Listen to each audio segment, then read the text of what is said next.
Ending your texts with a period is truly monstrous. We all know this. Grammar be darned, it just doesn't look friendly. Now a study has confirmed it.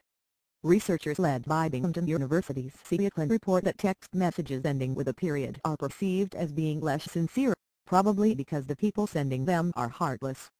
Text messaging is one of the most frequently used computer-mediated communication (CMC) methods.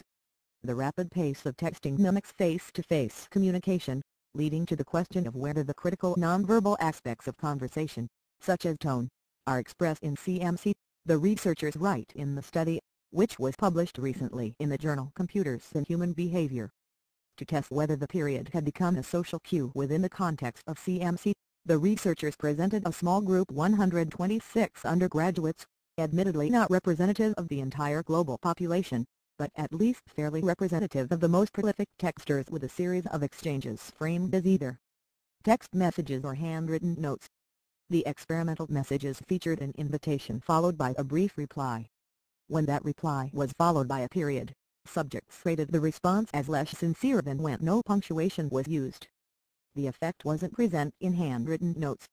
According to Klin and her fellow researchers, that's an indication that the text message period has taken on a life of its own. It is no longer just the correct way to end the sentence. It's an act of psychological warfare against your friends. In follow-up research that hasn't yet been published, they saw signs that exclamation points, once a rather uncouth punctuation mark, may make your messages seem more sincere than no punctuation at all.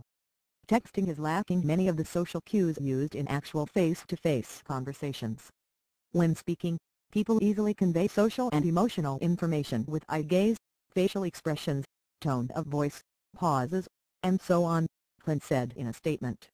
People obviously can use these mechanisms when they are texting. Thus, it makes sense that texters rely on what they have available to them: emoticons, deliberate misspellings that mimic speech sounds, and, according to our data, punctuation. It's no surprise that language is evolving in weird and potentially scary ways, because language has always done that. Just chalk this one up to human ingenuity. Even when we can't talk face to face, we'll always find ways to be jerks to one another.